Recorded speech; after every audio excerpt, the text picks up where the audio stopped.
Live from WTVO Rockford and your home team. Eyewitness News at 5 starts now. Fireworks will soon help celebrate America's birthday for Rockford's annual 4th of July show. We take a sneak peek at what the crews behind the scenes are doing as they prepare to light up the night sky. And there's a whole slew of events happening for the 4th in the area, from a parade to other fireworks shows. We'll break down when and where you'll need to go. Plus, a somber reminder of a life taken too soon. Each of these American flags are picked up just a day after the state line said goodbye to a Machesney Park Marine who gave his life for his country. Good evening, I'm Marissa Lessner. Thanks for joining us tonight. The area's biggest fireworks show is a little more than 24 hours away. While the show is about 30 minutes, prepping for it takes a lot longer. Emery Wilder was there as crews worked on the finishing touches today. She joins us in the studio with more.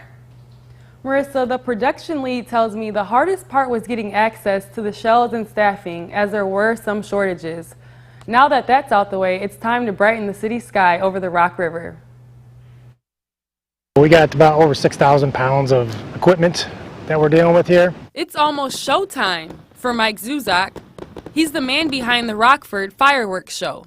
We got about 80 man hours between the setup of programming, the packaging, labeling, scripting, getting everything all together for the fireworks show. Zuzak says the setup takes about 2 days as his crew prepares to shoot thousands of shells during the display. I'm actually the one who choreographed this show to the music. So we got, depending on the song, we try to make certain scenes so you got different looks of the show. If you listen to the music, you'll see when something breaks at a certain time, how it goes with the music. So you really got to pay attention to the music and enjoy the whole process of it. After being in the business for a little over 25 years, Zuzak says he's ready to rise to the occasion. I don't really get the pressure. My only pressure is making sure the audience is happy, because that's the biggest thrill for me, is hearing the audience at the end of the show. He adds people should just come out and enjoy the show rather than trying to handle fireworks at home. I don't recommend doing it at home because of the safety concerns. Leave it to the professionals, because a lot of times all these accidents that happen at home is why our industry has got so many rules we got to deal with.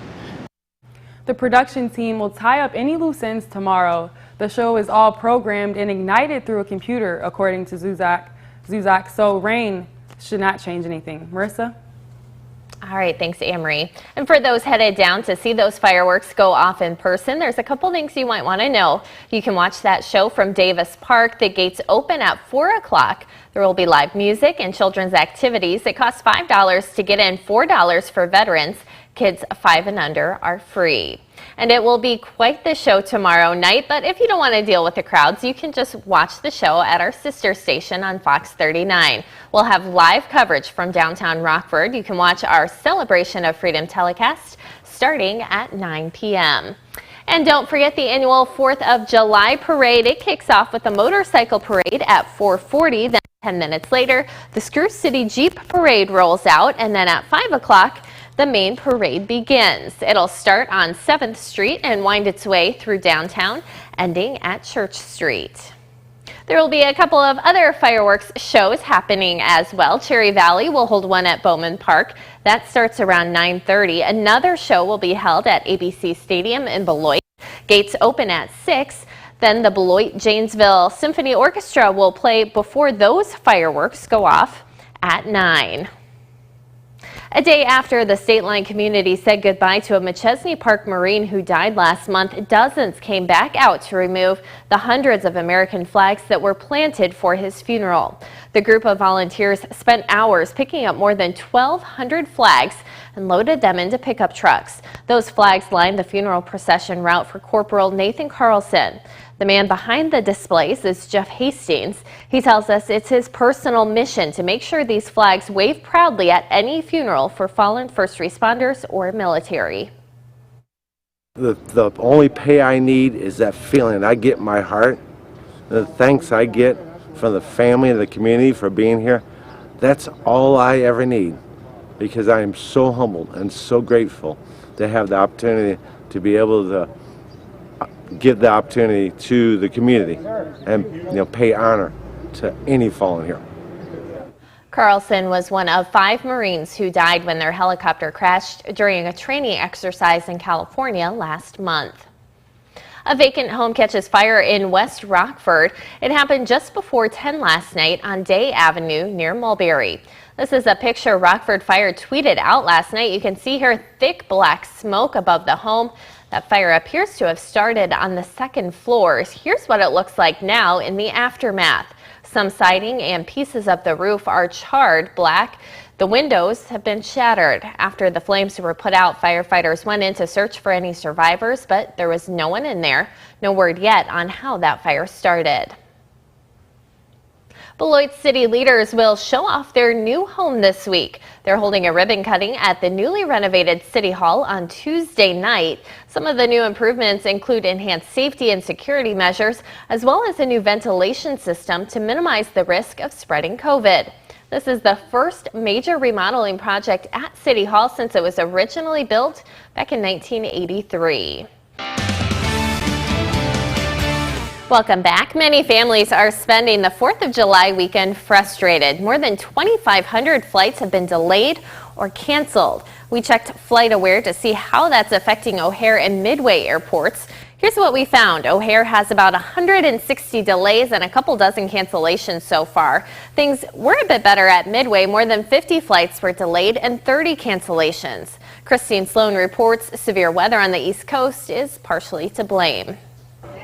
More travel troubles for the many Americans leaving town this holiday weekend. On Saturday, the airlines canceled more than 600 flights and had more than 3,000 delayed. Yeah, we got delayed on our first flight and we had to switch flights, and we're hoping it doesn't happen again because we have stuff to do and we want to get home, so we'll see. We had a flight cancellation. We're staying on our toes knowing that there might be changes, even last minute. Cell phone video from a passenger at Atlanta's Hartsfield-Jackson International Airport shows a big crowd of passengers waiting to reschedule a grounded Frontier Airlines flight. Some people say they waited more than 7 hours. Transportation Secretary Pete Buttigieg says he's pressing the airlines to deliver the services travelers are paying for. A lot of taxpayer support went to these airlines in the last couple of years to prevent layoffs.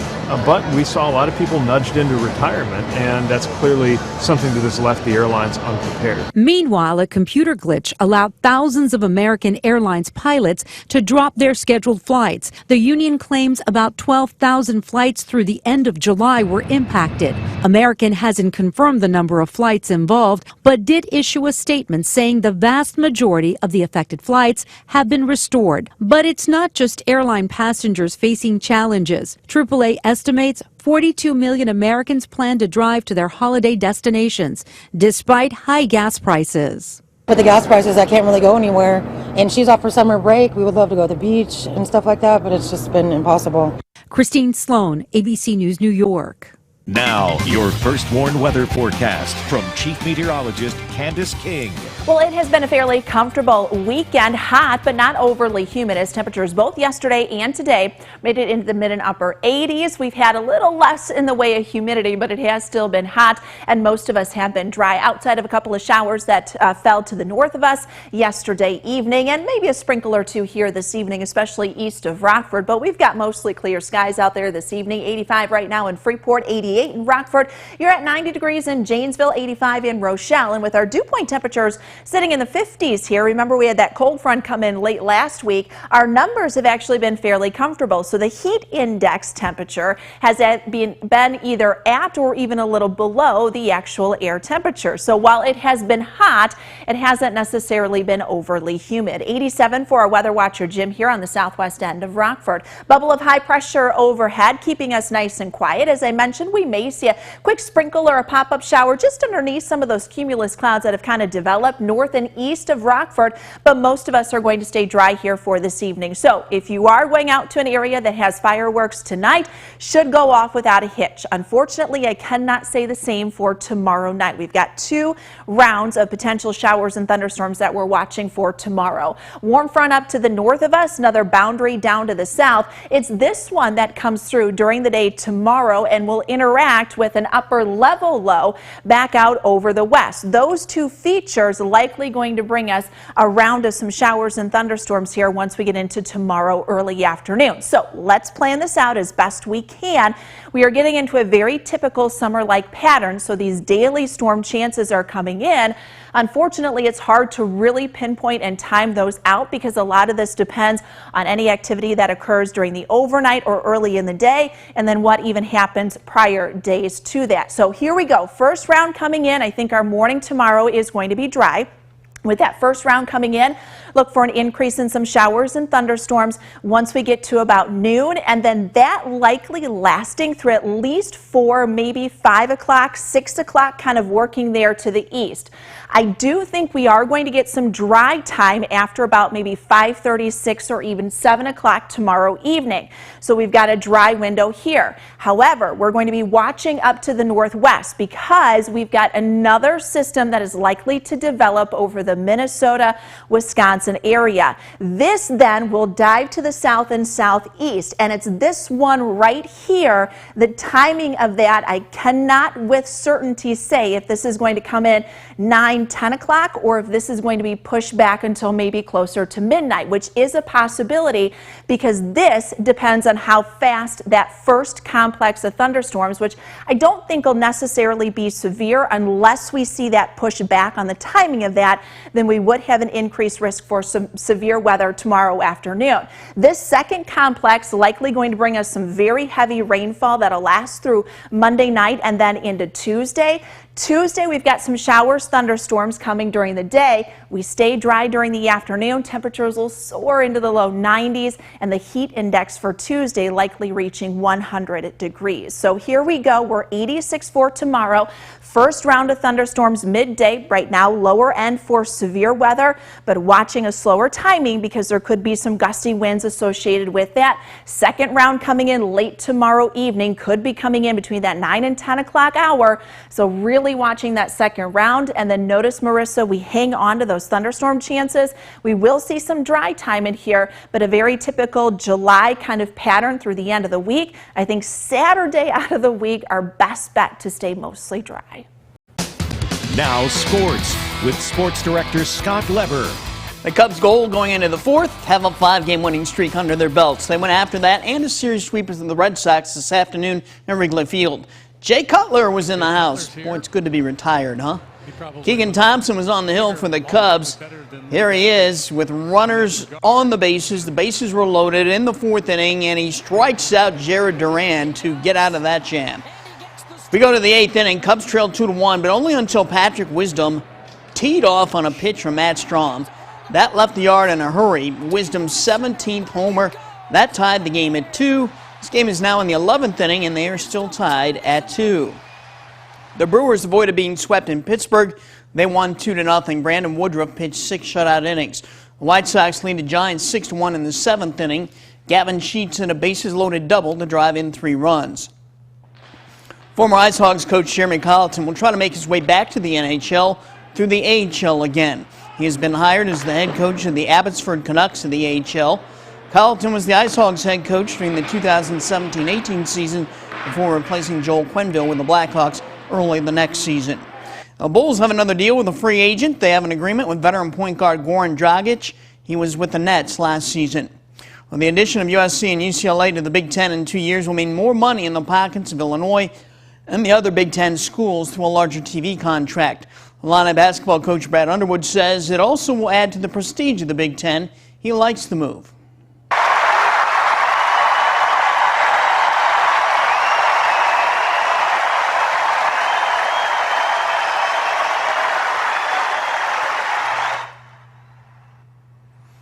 Okay, that is the wrong video, unfortunately, but let's continue on here. JT Poston, as we go to the PGA board, he won the PGA Tour's John Deere Classic in Silvis. He shot a 69 today. He takes it by 3 strokes after leading from start to finish. It is Poston's second win this year and the second of his career. New Zealand's Scott McLaughlin has his second IndyCar win of the year. Came today at Mid-Ohio in Lexington, Ohio. McLaughlin held off Spain's Alex Palou on the road course. It's McLaughlin's second win this year. This race marked the halfway point of the IndyCar season. Roger Federer isn't playing at Wimbledon this year, but he is still beloved by his tennis fans. Check out the standing ovation he got today during a brief celebration of the 100th anniversary at Center Court. Federer hasn't played competitive tennis since last year at Wimbledon. He's coming off knee surgery. The 40-year-old drew more cheers when he told the crowd that he hopes to play Wimbledon again one more time. Hey, did you put together your USFL championship party today? I'm guessing probably not. But the USFL will crown a champion tonight. The Philadelphia Stars will take on the Birmingham Stallions in Canton, Ohio. And you can see that game on Fox 39 at 6:30.